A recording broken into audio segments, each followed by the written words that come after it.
Good morning, ladies and gentlemen. This is the High Dragon's Breath. Bow wow. Coming at you with another Archon's Armory. Now, today we are talking about heavy laser weapons. This will include several things, but we have a couple of main focuses here. So, moving right along, because I don't intend to make this as long as the autocannon video. Mythos. So right here we have a lovely sketch out of the Chimera, which will be in heavy use when we do a Chimera video, hopefully in the next few months. So, Mythos. There's kind of two sides to the laser weapons in 40k. They're either considered extra large flashlights or, well, inferior to certain other weapons. Some people really do think that certain kinetic weapons are the absolute be-all, end-all, or they're considered some sort of monstrous, unstoppable, armor-penetrating, infinite damage weaponry. Now again, as usual, when we come to one or another side of an issue, it just lies somewhere in the middle. We're going to try and suss out where it lands between something like a Hell gun and something like a Knight cannon or something of that nature. They are monster guns in some people's opinion, but I, well, have a slightly more nuanced take, but they're still strong. Length, width, height argument. So, there are many different patterns of laser weapons. The ones that we're really going to be coming back to most often are the multi-laser and the las cannon. This is for the reason that these are some of the most common armor-piercing and heavy infantry weapons in the Imperium, respectively. The multi-laser tends not to be as common, but as it is the main armament on one of the most common vehicles in the Imperial Guard, the Chimera, it is not as uncommon as one might assume for a weapon that is so complex and so large. Now, there are some issues with the design of these weapons, and we'll get into that, but generally, length, width, and height just has to do with how long the barrel is, how does that affect the weapon, how wide are the beams, and the height, a little bit of play on words, is the power settings and the megathul damage of the beam. Say the heightened power of this laser. So we're going to discuss what might be the situation there, because sometimes it can be confusing. A las cannon with a super long barrel can sometimes look much stronger, but is it really? Is it just a laser, or does it have some sort of special modification to it that it makes it a reason to be so long? So, the reality of the heavy laser weapon, and of course here we have from the bottom up a standard multi-laser in a Chimera turret, the lighter or smaller version, the infantry version of the las cannon in, again, that Krieg split trail pattern that I love so much, and a shoulder-mounted Space Marine las cannon, or just, a shoulder-mounted las cannon. A very, very cool, and these could be used by servitors, and they can also be used by Space Marines, which is why they had that little cutout for shoulder armor. Very cool. I love these. We'll talk about them in a little bit, but essentially, on one side of things, in terms of usefulness, the las cannon is a designated armor-piercing weapon. It doesn't have a great deal of use against large hordes of enemies for reasons that we'll go over soon. But the main reason is just it has a devastating effect on armor. It can melt through the frontal armor of most tanks from a decent distance. I'm not going to say infinite distance, but from a good distance away. What is more than that is also fully capable of, disabling those vehicles via penetrating and hitting vital areas, but again, we will go into that in a bit. Then the other side of things is the bullet hose. As opposed to the las cannon, the multi-laser is designed for high sustained, fully automatic fire out of a usually vehicle. When it's not vehicle mounted, it can theoretically run out of ammunition pretty quickly because of how fast it shoots. But in general, you can consider the multi-laser to be a anti-medium to anti, essentially anti-medium and below infantry weapon. It can work on some light vehicles, melt through them, much like a Hellgun can, but it is slightly worse at armor penetration in some versions of the lore. I would say that this is actually because of the beam width. It's wider and it doesn't shoot for as long, so the aperture opening that fires the laser itself is a shorter amount, which means that less energy is going into the photon beam. That is my reasoning. But it is an absolute bullet hose. It has a very high range of fire, and of course, like the lasgun, it is pinpoint accurate, and it is very capable of keeping up this fire for much longer because the heavy gauge barrel is designed to absorb heat very efficiently. Now, we have an issue here with infinite ammo or lots of ammo.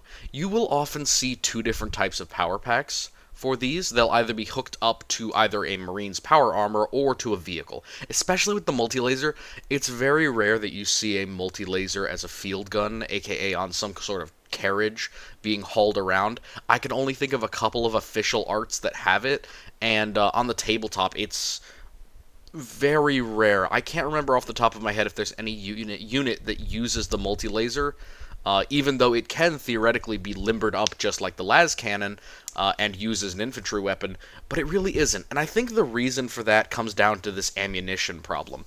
The multi-laser fires so fast and at such a high power gain that those little lead acid batteries about the size of like a car battery that you fit on your shoulders. It's a lot bigger than a car battery, but like, something the size of a large car battery.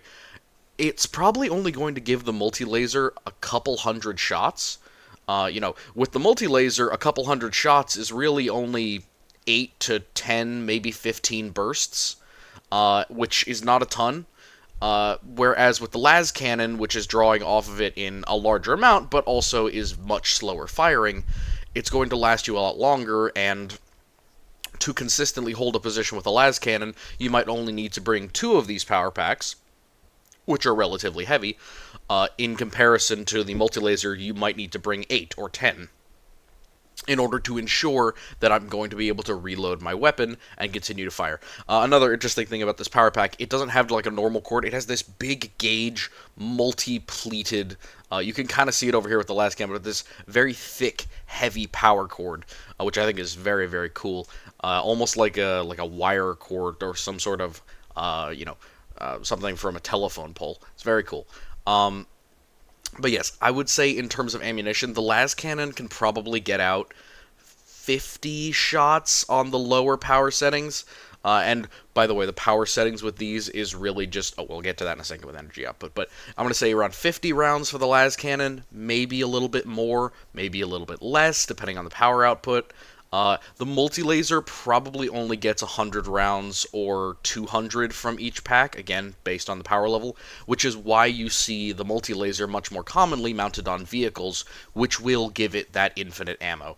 And the reason why I say that applies more for the multi-laser is actually because the power draw for the multi-laser is lower because each shot is spread out. It takes it slower from the engine, whereas the las cannon draws a quick burst of power from the engine, which has actually been known to stall certain lower powered vehicles. So probably not the Chimera. It's got a strong engine, but there are other, especially light tanks and some Chaos vehicles that have been known to fire one single las burst and then try and fire another one quickly and accidentally short out their engine.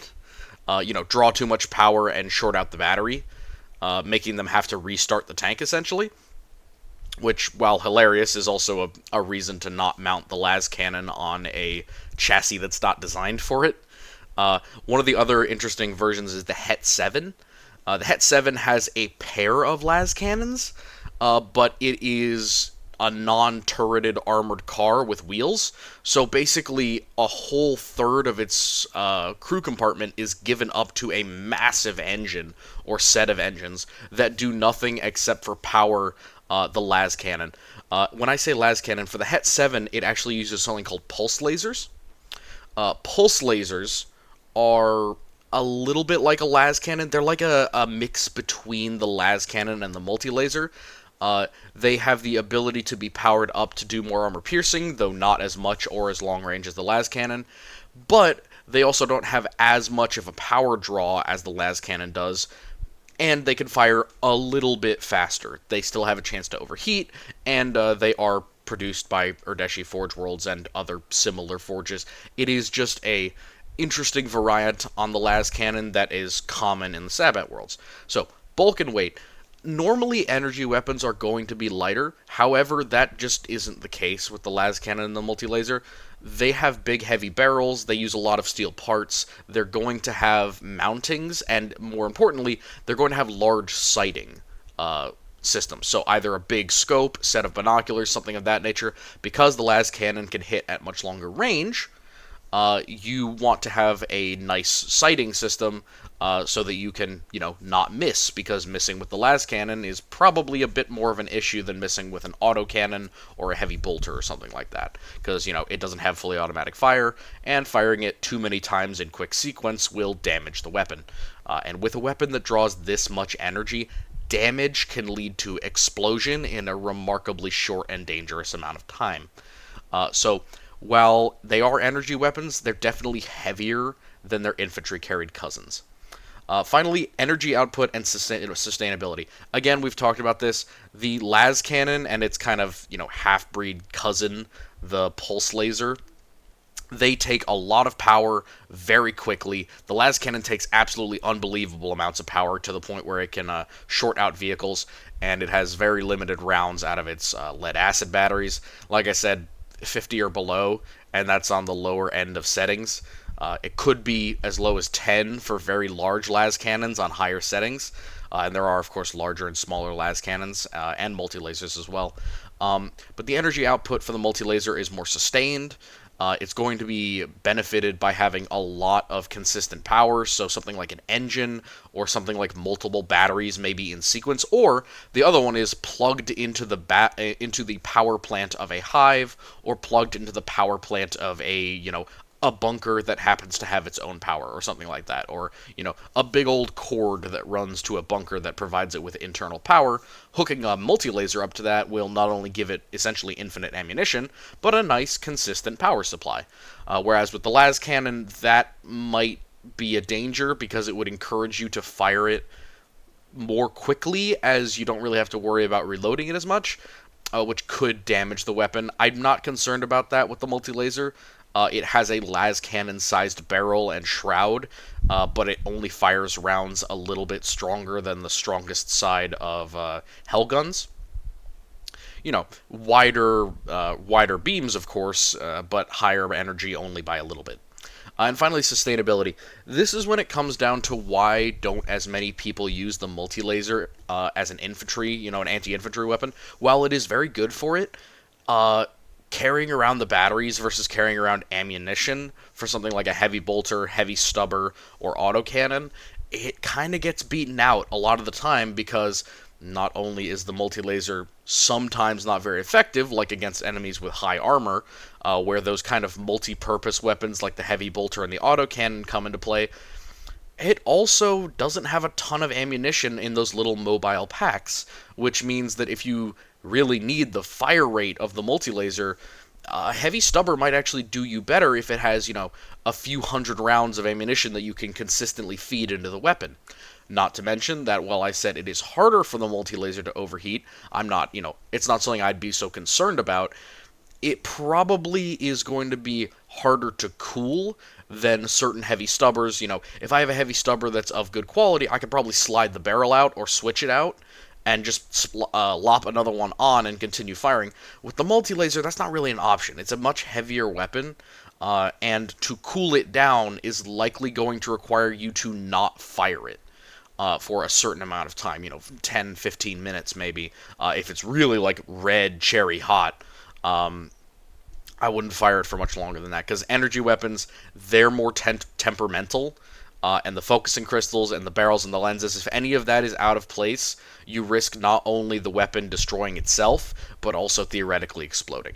So, sustainability, I would say that's why people tend to prefer those multi-purpose weapons over the multi-laser as an infantry weapon, but the las cannon is an absolute perfect anti-tank infantry weapon. It is beloved by the Imperial Guard. It is very valued by Chaos Forces. It is very valued by lots of different forces who use the las cannon or similar weapons. Again, with the pulse laser, it was generally mounted on vehicles, like a lot of las cannons are, but it was mounted on vehicles because for the Chaos Forces, you want to mount a specialty anti-armor weapon on the best armor available, because, of course, when you deploy armor, it's probably going to be to counter the much more consistently prolific Imperial armor. Moving on. Wow, that was a long one. I didn't think I'd have so much to say. So, pros and cons of the las cannon, and I love this model. It's got the sights, it's got the cord, it's got the big battery, it's got our sighter up here, and then this absolutely massive barrel with this kind of under barrel sling. I have no idea what this thing is for, but man, does it look cool and very iconic for the las cannon. Beautiful, in my opinion. Complex manufacturing. This is definitely a con. Las cannons and multi-lasers require high precision optics. They require high gain materials of, mechanical and electrical components. It requires a very, very high quality and thermally resistant barrel and sleeve. This is not something that you're going to see produced outside of the absolute pinnacle manufactorum and war worlds. And on forges. And even on forges, it tends to be along with vehicle manufacture. So, for example, there will be plenty of las cannons that are retrofitted not as infantry weapons, but designed to be stuck inside of a Lehman Russ tank, for example. So, complex manufacturing, definitely a con.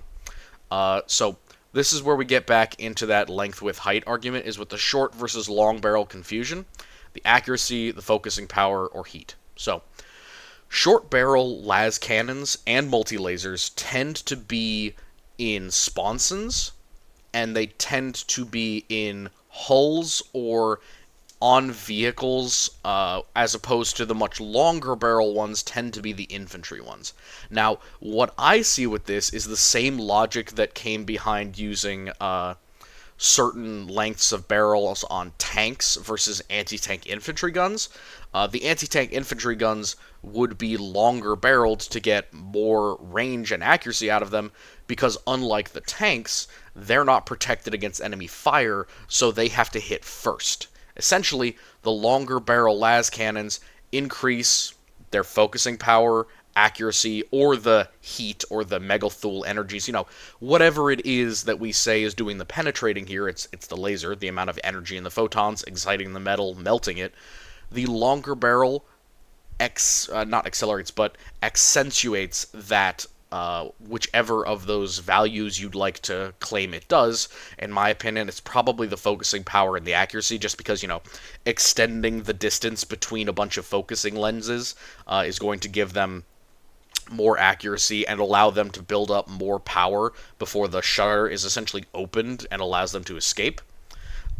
Whereas the short cannons, they're mounted on vehicles because, well, the vehicles are expected to get closer, and in addition, the shorter barrels fit better on vehicles.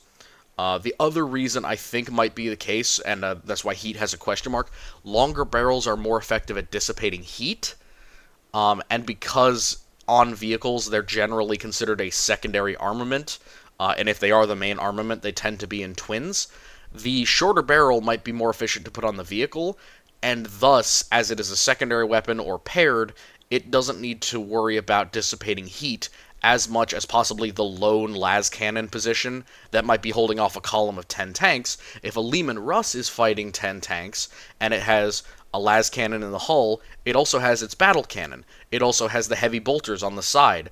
It has two weapons that it can use if the las cannon is, out of operation, or if it overheats, so they can afford to hit one with the las cannon, one with the battle cannon, switch back to the las cannon, or fire them at the same time, etc.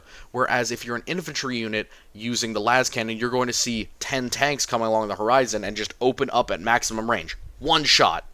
Gotta wait. Safe again. 2 shots. Gotta wait. You have to take longer time between shots because you only might have this one armor-piercing option, and the longer barrel might help you get the range advantage on your opponent, in addition to dissipating the heat more quickly. So now that that's out of the way, and that applies with the multi-laser as well, but again, like I said, the multi-laser is much more rare to find as an infantry mount. Utility. The las cannon's utility as an anti-armor weapon is nearly unmatched. Like I said, pinpoint accurate, great range. I could easily see it knocking out medium tanks or other chimeras at 800, 750 to, it'll definitely still damage them at almost 1,000 meters. So super good, almost like an anti-tank sniper rifle with how it works. It has some problems with damage. Melting armor is great, but there's no explosive. It has limited ability to do damage once it penetrates because of the length of the laser. But in general, it's very, very good. Probably second to only melta weapons and plasma weapons. You could argue that crack missiles are better, but it really comes down to what you're fighting. And in terms of melta and plasma, those are both limited by range. The las cannon has impeccable range. And it definitely beats out the other two. Even their cannon variants are less accurate and have worse range than the las cannon will. And on the side of the multi-laser, absolute overwhelming firepower is the advantage. Set up a multi-laser in a defensive position where you have that, previously mentioned energy source inside a bunker with internal power, for example, or on the hive wall, or quite often this is the case, they'll have multi-lasers that are attached as anti-air artillery. You can just fire away until the barrel melts down, or until it almost melts down, and then stop for a few minutes and just keep going. And realistically, that gives you a massive firepower advantage with relatively little expenditure outside of energy, which, that's better than expending bullets in most cases. So that's the advantage of the multi-laser. Real cons that exist, as mentioned, the overheating. The las cannon can probably only get 30 rounds out per minute. If you are being very safe, obviously the Imperial Guard, they're not going to care if they're getting charged by an enemy tank column or if they're getting attacked by some sort of horrible tide of hive monsters, or, the Eldar are around.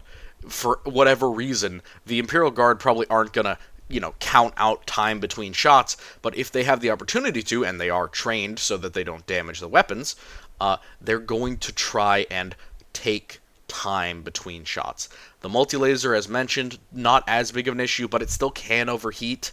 You definitely don't want to just run it until the barrel starts drooping. That's definitely going to cause some damage and, again, possibly explode. These are energy weapons.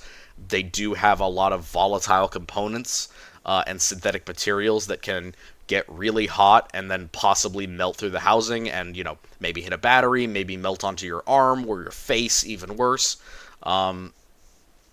Again, fragility in comparison to a normal kinetic weapon, something like a heavy bolter, autocannon, etc., the laser weapons are going to have a very precise manufacturing.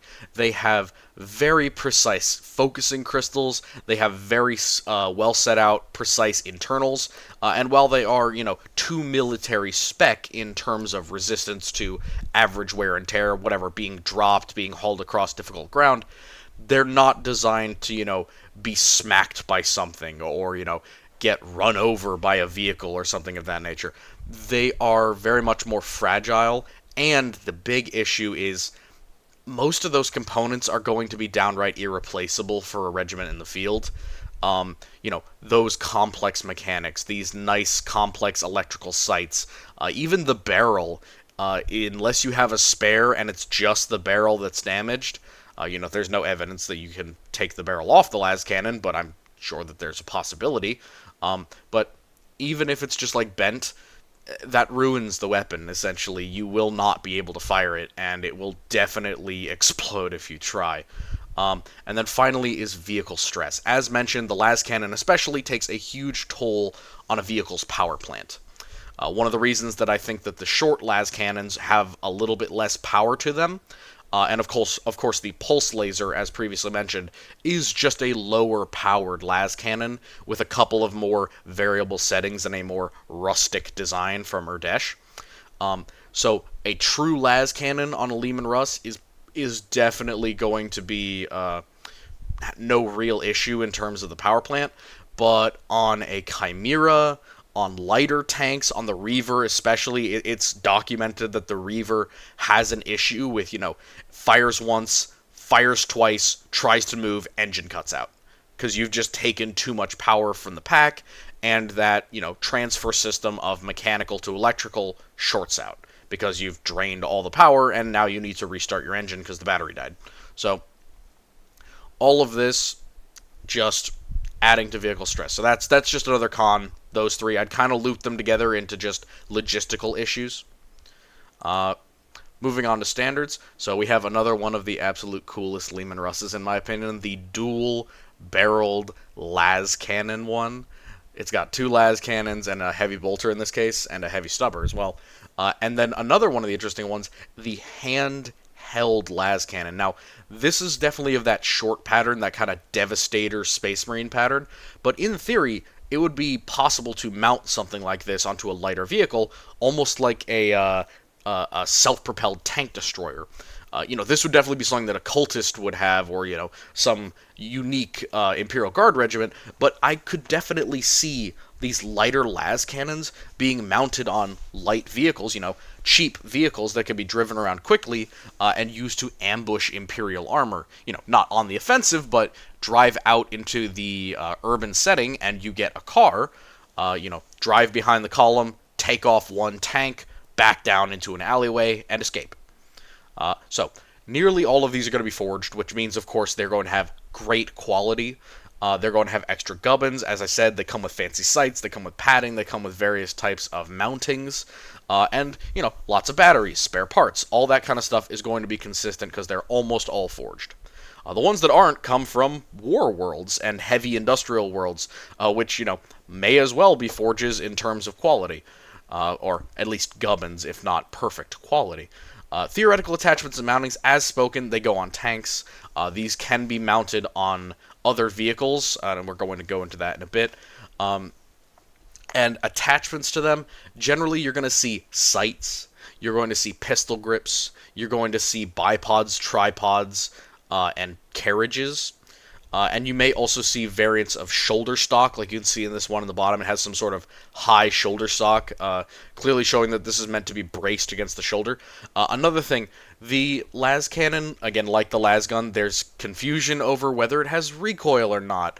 Logic dictates no, but as the las gun has a tiny amount of recoil, whether it's from the small amount of internal moving parts within the las gun moving, whatever focusing lenses or shutter has to open in order for the laser inside of the chamber to escape, the photons to escape, and go down all the focusing lenses and then exit via the flash hider, that whatever movement is in there, in addition to the extremely high energy put out by the las cannon, it's pretty much vaporizing air in front of itself, so the perceived recoil of the las cannon is probably a lot closer to just a byproduct of its increased size and energy than any actual moving parts. Like, most las cannons don't have any recoil devices. All the circular bits that you see here and here, those are more for dissipation of heat than they are for recoil. And finally, innovation and degradation. In terms of innovation, really the las cannon is one of the top quality, energy weapons in the Imperium. The multi-laser as well. It doesn't have a ton of variants. Neither of them do. Again, that short and long dynamic kind of exists between Forge worlds, and between worlds in general. You will see that kind of, well, this one's for a vehicle, this one's for this mounting, this one's for this hull, but the real dead center of the weapon outside of the muzzle brake kind of remains the same. It has a long barrel with a, increased size las gun flash hider. It has some circular heat discs, it has a couple of retaining lugs on the lower side, and then it has the standard Imperial heavy gun mount with a pistol, with a pistol grip as the trigger. But outside of that, it really doesn't have all that much issues. There's not a lot of primitive variants of the las cannon other than the pulse laser, but even the pulse laser is not primitive. It is a forged las cannon designed for lighter vehicles to use. And while it has inferior range and theoretically inferior penetration, it also takes less energy and it has more settings in terms of like, more like a multi-laser, and you get a lot of extra shots. Goes from one shot every couple of seconds to semi-automatic maybe, but it's definitely more on par with a strong multi-laser than a las cannon, or middle of the road, slightly faster, more armor penetrating, something that could damage medium vehicles, and then we go up to full power las cannon strength, draws the most power, but can also penetrate heavy armor much more easily, much like the las cannon. Variants and super heavy. So, size does matter. This is one of those weapons where you're going to see much bigger ones tend to give out way more energy. So we talked before about how the length of the barrel might affect the focusing crystals or the focusing lenses, because the more energy that's created in the proverbial chamber of the weapon, the more photons bouncing around. When the aperture opens for the las cannon, it will shoot down this tube, and that tube is directly in front of all of these focusing lenses that get more and more and more and more focused until it reaches the very end where it bubbles out and creates a single focused bolt.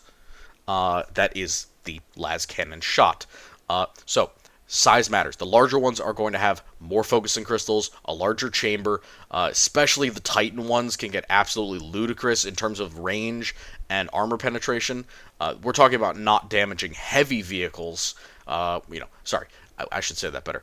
Not about they can damage heavy vehicles, they can just outright kill heavy vehicles, without much trouble. The las cannon has issues with, having to hit something lethal, having to hit the engine, having to hit the ammunition, having to kill crew members, or disable the tank itself with a single shot. Not always a guarantee, especially if it's like a Lehman Russ, which is kind of roomy. But a las cannon shooting into a Baneblade, for example, it really is going to take dozens of hits before you really start doing any serious damage. Well, first off, you're going to have to hit it in a weak spot, and then on top of that, it's going to take multiple hits because of the sheer size of the vehicle.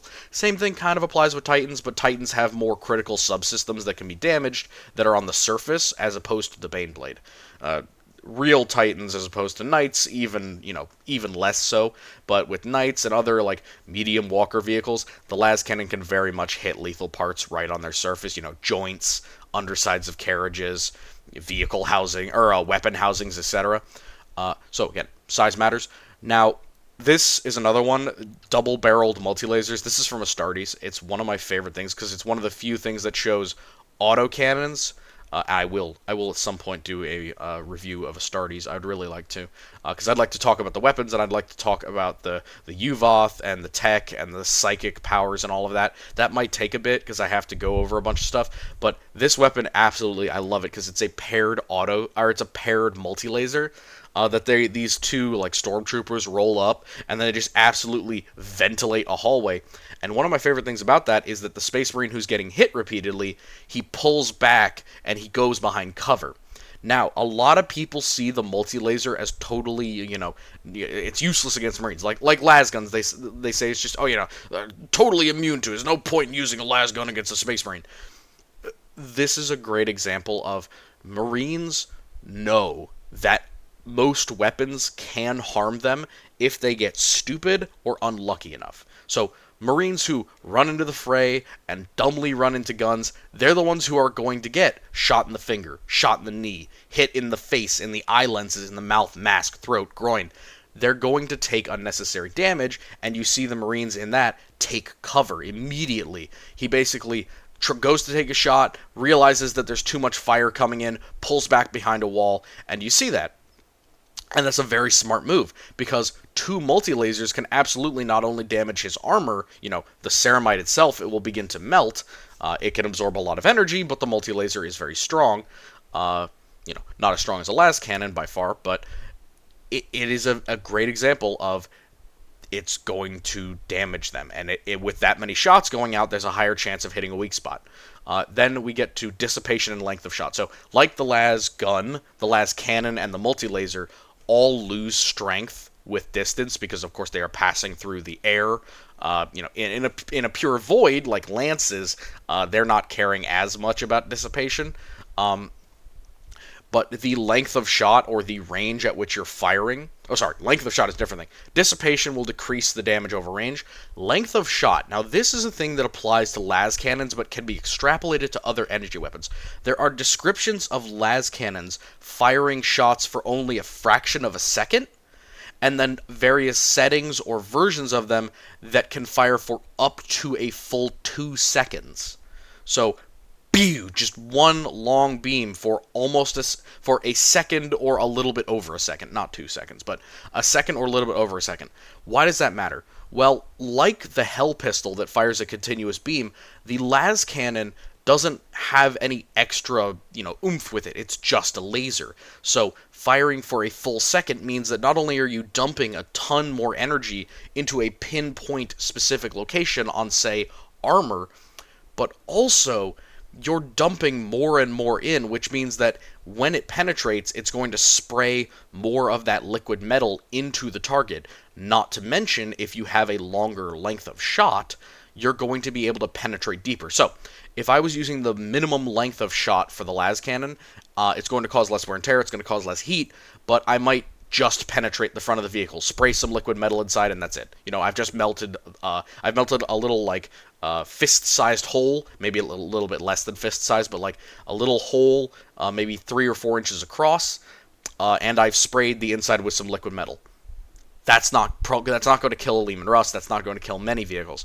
But if I was firing against a medium vehicle or against a light vehicle, that would absolutely put it out of its misery, and I can do that with minimum energy required from my las cannon, and it'll get the job done. Or if I'm firing at infantry with a las cannon, like Tyranids or something, or Orcs, if I really want to put them down for some reason, knobs, light las cannon shot, put them down. The real high power ones, and this comes back to where I said the power level of the las cannon might not be based in its width or size or the heat or the energy of the bolt. It might actually be measured in the length of the shot, how long the laser persists for, fractions of a second to up to a full second. And that is what really makes the difference with armor penetration, because instead of making a single hole or a beam that dissipates a fraction of a second after penetrating, maybe kills a crewman or maybe disables one weapon, this can fire, hit crew, weapon, ammo, go right through to the engine and possibly out the backside. So that's really what length of shot is for. It's almost like drilling through the armor and the various levels of a vehicle. And I would encourage using higher length of shot for things like Titans, things like Knights, things that have shields. Space Marines would be a great example, because a Space Marine who gets hit with a short length shot, from a las cannon even, might not die outright. You might seriously mess up the armor. You will definitely melt a hole through the armor. You get a dent, some melted ceramite, liquid metal, all that kind of stuff. It would probably hurt the Marine, burn their skin underneath, and if you hit in a weak spot, obviously you'd still get to the skin, you'd trash the armor, but they're probably then going to see your las cannon and obliterate you from existence, with extreme prejudice. But with Marines, you probably only get one shot, so you'd want to max up the length of shot and just get a through-and-through hit on the Marine.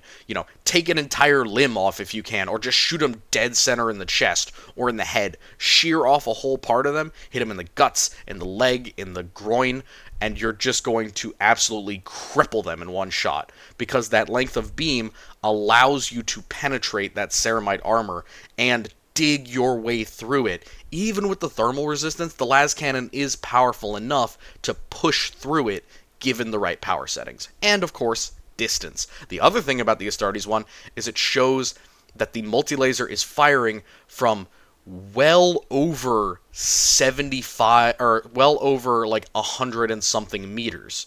It's firing from a gantry on the other side of a chasm, through a hallway that is easily 30 or 40, maybe 50 meters long. So it's easily firing at well over 100 meters. Not dead short range, and not long range either, because probably the range is somewhere around 500 meters before it starts, dissipating too much in the atmosphere. But again, that whole distance, length of shot, range, it's more important for las cannons than it is for multi-lasers, but it can matter for multi-lasers the same way it does for hell guns. User's importance and logistics. The Ordinatus weaponry is technically just a giant laser. PDF, Chaos, and Guardsmen, PDF will almost never get their hands on this. The situation in which the PDF troopers get their hands on these is either when they're in a training regiment. They're being prepped to be Imperial Guardsmen. They've been elevated. This happens a lot with the Urdeshi Storm units. They were given vehicles like the Het 7, the Steg 4, the Reaver, and the Brigand, which could all mount either variants of the Pulse Laser or outright could mount las cannons. And that's not really PDF at that point. They're considered something else. They're more Guardsmen. Guardsmen obviously will use it on tanks. They'll use it on infantry weapons. They'll occasionally use the multi-laser, whether it's on the Chimera or on a ground support. And amongst all forces, you're going to see it as anti-air weapons. Generally, much like the autocannon, it's going to be hooked up to a servitor, and it's going to have some central fire control, and it'll just blaze away with lasers because why not? It has a very high rate of fire, and it's way more effective than like an infantry weapon like a heavy stubber in terms of damage outright, if its overheating is taken care of or managed. Finally, Chaos. Chaos holds las cannons to be some of the most important weapons in their arsenal. Like any armor-piercing weapon, because Chaos very consistently, especially cults, lack armored support, and above all things, they fear Space Marines, the las cannon is kind of almost a really special. I wouldn't say it's to the point of being a relic weapon, but I would say it is to the point of being one of the most important anti-armor weapons because it's relatively easy to maintain, like the las gun. If you have some technical expertise, you could even kind of repair it and modify it. Not easy. Definitely would take Iron Warriors or AdMech or maybe just like a Tech Marine of some kind to try and do. And multi-lasers, obviously, is just another heavy infantry weapon. Definitely something that they use. As you see in Astartes, it's absolutely something that they use. But, again, the infinite ammo thing that comes with a laser weapon is something that is very, very sought after by Chaos Forces, because every one of those weapons that they have is a guarantee that they'll be able to fight forever, essentially. They will never really suffer running out of ammo. And even with those big power packs, it is assumed that you can reload them the same way we can a lithium-ion battery in our modern day. Though, in my theory, they're probably lead acid of some kind, and they just swap out something that lets them recharge. Finally, we've already gone over for Guardsmen. I didn't mention Space Marines as much in this, but Space Marines do carry the las cannon. They have Devastators and other forces that have them. Some of their vehicles have them, but not as many as the Guard, interestingly enough. That is usually because Space Marines are going to almost always be on the assault. So the advantage of seeing an enemy far away and sniping them with a las cannon is kind of moot when you're marching on them with your vehicles and your, heavy infantry, which is, heavy shock infantry, which is what Space Marines are. So them being closer kind of precludes use for the las cannon. In addition, the las cannon's slow fire rate really would make it not wanted by Marines as much, because they face a lot of enemies. If you're facing 1,000 cultists running down an alleyway at you and all you have is a las cannon, you're really going to get one shot, and then you're going to have to switch to your backup weapon, which is probably going to be a bolt pistol and a combat knife. But, it really can be a liability, especially if your opponents are equipped with good melee weapons, and you have a las cannon. You're probably only going to get one shot off before you have to switch to a melee weapon if they're Marines. If they're humans, you might get a couple off, but even then, with the length of beam and you being able to swing it just a tiny bit, again, not for very long, and if it's feeding off a Marine's armor, even a Devastator, you're probably not going to get the same length of bolt, simply because the Marine's armor is not capable of outputting the same energy as like a Lehman Russ tank's engine, not even close, in fact. So that's why I didn't mention Marines as much. They would prefer something like the multi-laser, but generally they take the heavy bolter, again for the reason that they don't have to worry about overheating, and the multi-laser is relatively heavy in comparison, and there are not many Marines that I've ever seen that can use it. I'm sure it could be retrofitted to fit Terminators, but there might be a reason why that doesn't happen. My best reasoning would be that it's too heavy and too big, for too little punch. In comparison to the assault cannon, or in comparison to a arm-mounted storm bolter or something like that Terminators might get their hands on, the multi-laser simply isn't going to provide you enough multi-role or multi-use tactile advantage that a Marine would really go out of their way to do it. Might be the case. Somebody's homebrew chapter, I'm sure, prefers laser weapons, but in general, I've not seen it, and it doesn't seem like it would lend itself to a Marine weapon. Finally, Titans in the AdMech. Titans, Knights have laser weapons. Armigers have some laser weapons, depending on what lore we're talking about and what models we're using. Naturally, you could theoretically just strap a las cannon to a war dog in place of its guns, but that really isn't done, or isn't done on the tabletop, I should say. I'm sure it could be done, especially by Chaos, if they had one, which they kind of do sometimes now. Trader Knights are not too uncommon anymore, and there are a lot of dreadnoughts that use las cannons. They are kind of just, because dreadnoughts can swap out arms almost at will in Loyalist chapters, and, when they get a chance to in Chaos chapters, or Chaos warbands, they're very effective. They like to have the ability to do a lot of different things. Some dreadnoughts like being one-trick ponies, the ones that are equipped with only melee weapons or only ranged weapons. Some of them like being one-trick ponies, but a majority of them probably prefer to be able to come up against any threat because they are the venerable, they are the veterans. They're expected to do what their brothers cannot to ensure victory. So being prepared for any possible case scenario would definitely be an advantage for a Dreadnought. And finally, the AdMech, and I will finally get to this lovely Ordinatus weapon. The AdMech, you'll, by the way, notice that when I say heavy energy weapons, I do mean laser. I will talk about Volkite in another video. Don't worry about that. Volkite is rare, but Volkite will be coming because they're really cool, and I like them a lot, and the lore on them is super gnarly, and I want to talk about it. Ordinatus weapons are, in general, either really miniaturized or maximized, depending on your definition of what words are, Nova Cannons, or some sort of super-powered energy weapon. The one in Armageddon is basically an Emperor Titan gun that somebody stuck onto a Baneblade-sized mobile chassis. These are super rare, and the ones that exist are kind of usually get destroyed or put back in storage, and the Mechanicus yell at whoever uses them. Rip Grimaldus and all of his boys, but the AdMech tend to not like when you use these, even though they exist and they're helpful. They require an unbelievable amount of energy. Probably at least 50 to 60 times as many batteries as would go to a standard las cannon. But as a result, their output of damage is apocalyptic, nigh on the equal of any Imperial weapon that exists. They would be in the same class as ground vehicles such as the Baneblade Shadow Sword, but some of them are considerably larger. When I say considerably larger, I'm talking hive-destroying larger, and destroy small ships from orbit larger. Though they are not very efficient, as in, moving them, activating them, and firing them is a massive pain. And they can also have some weird quirks and foibles, because almost all of them are custom, or at least, built to task. That's the main thing with them. They're weird.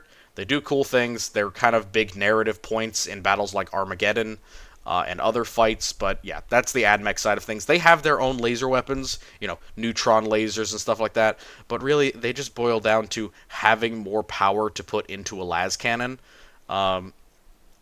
There are some claims of technical superiority, but really, they don't seem all that much better, except on the tabletop, where, of course, Mechanicus has to have better AP, better range, better damage, better shots. Because it's Mechanicus. The reasoning behind it does not seem to hold up to the actual design. And while I'm definitely not well versed on that subject, my reasoning would be that it's probably just a las cannon that has been designed to a better quality standard or has been set up to absorb and take more energy. Moving on. Sorry. Last part. You guys have been great. I'm so happy to keep this series going. I have more videos ready. I was suggested by several people to add stuff into other videos or add in new ones. As you can see, I am consistently going to be uploading these, and we're going to be continuing. But I was recommended to get the bolt gun video out as quickly as possible, just to capitalize, because everyone wants to hear, oh, what is the bolt gun? How do we disambiguate it? How do we get its logic going? My problem is that I cannot make you a bolt gun video without first making you a body armor video. And this doesn't include power armor. Power armor will come right after the bolter video, I promise. It will be, here's the order from right now. I've done heavy energy weapons. I will next do light personal body armor, then heavy personal body armor, then I will move on to the bolter, and then power armor.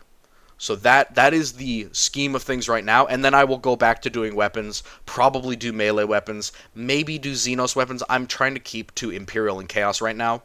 I know, I'm sorry, Xenos people. I like a lot of your weapons just as much as you do, but their lore is not working with me here, guys. And I do my best, but I am really not capable of doing justice to those Xenos weapons without either someone to help me or without getting some more books under my belt. So I'm going to keep going on the things that I know a lot about, and I'm going to try and get you guys as much as I can. And then once we're done with everything, once we're done with all the vehicles, all the tanks, all the guns, all of that, then I'm going to move on to the more interesting stuff for 40k. The real lore, the background, and things like that. And of course, you know me, this is Archon's Armory. We're probably going to start with the Sabbat Worlds Crusade. Of course. Alright, I appreciate it. Y'all are so great, and I wish you a lovely evening, and have a good night.